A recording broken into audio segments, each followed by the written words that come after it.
You know, looks like something that was properly grilled or similar to what I'm used to back home. I think I'm gonna enjoy this one. Ooh.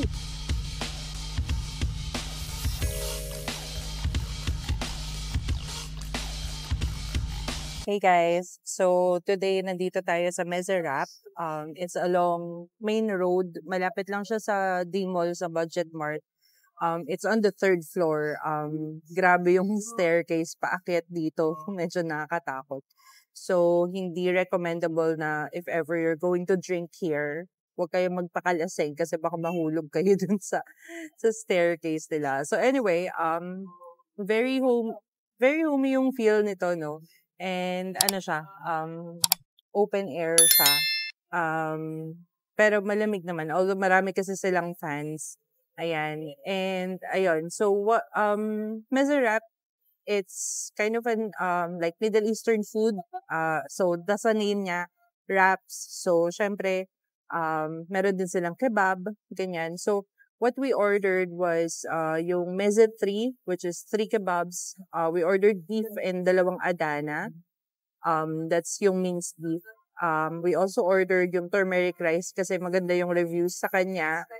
And lastly, syempre, kailangan may wrap tayo. So we ordered the mozzarella wrap.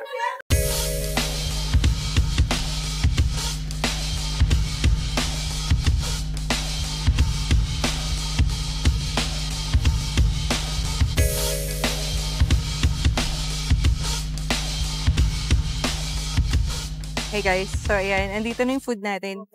Oh, mukhang masarap. So, ito yung mozzarella wrap. I think ito yung una nating itry para mainit-init pa yung mozzarella.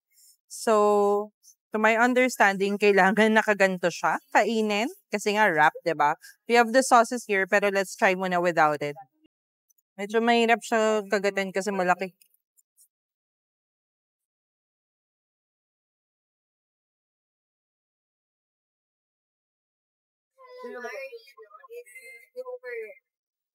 Ang sarap, oh my God.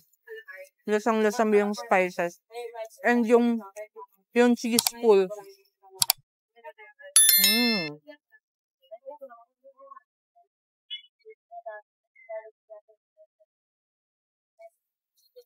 Very fresh ng ingredients. So this is beef pala. Ayan. Sarap niya ha. Ang daming vegetables. And ito, may pepino, tomato, may slaw. We have the cheese and ito, yung beef. Ay nako. Ito pa lang. Ang sarap niya. Ayan. So next naman nating titikman yung turmeric rice. So we ordered this na chicken, yung topping. So you can choose either chicken or beef. So let's see. So ayan, turmeric rice, kulay dilaw yung rice niya. So let's try yung sauces. Ito ata yung garlic cake.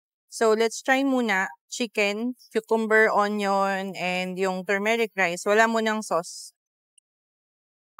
I think it's okay. Tender yung chicken. Pero try natin ng may sauce. Baka mas masarap yung lasa.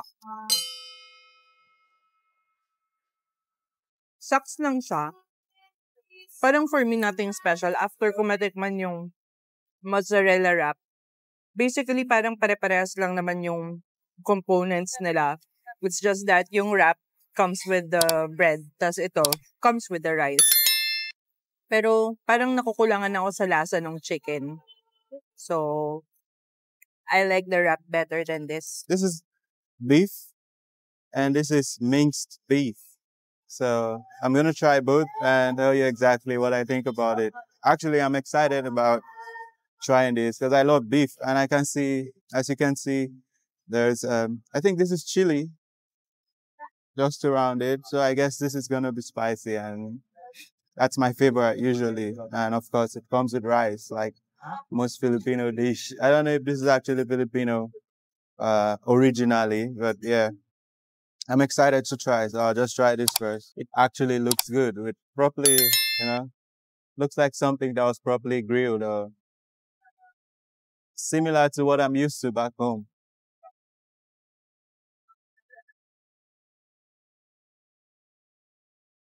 It's actually good, but I wish this was hot, like mainit.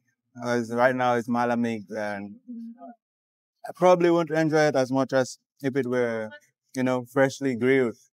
But yeah, I like it. It's tender, easy to chew, and all of that, and it's well cut. I'll check this one out now.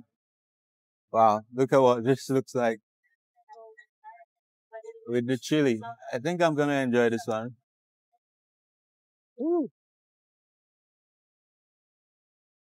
It's kind of the same, but just a different texture, and then the chili side to it. So yeah, something I would recommend. Come to Boracay, then this is just not too far from the White Beach, and you can try it out and let us know what you think. But for me, I think this is good. Different ways of preparation, but it's basically the same test, kind of. I'll just go and try it out with the rice now. I'll, I'll try it. Yeah, I think the onions can cook them back. Yeah, it's okay. Ayan. So, guys, bababa na kami. Bababa na kami dun sa staircase na very steep. Teka, pakita namin sa inyo. Wish me luck. So, sabi ko sa inyo kanina, di ba? Bawal maging laseng. Bawal ka malaseng kapag bababa ka dito. Kasi, medyo nakakatakot siya. And you never know kung meron kang makakasabay or makakasalubong. So, dito yung, kitchen nila sa second floor. Si Andre, nagmamadali, parang ati.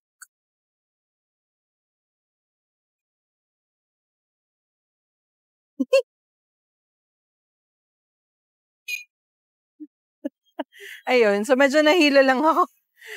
Show them how steep it is. Ayan, nasa third floor siya. Hindi naman nakakapagod umakyat baba, pero nakakatakot lang talaga.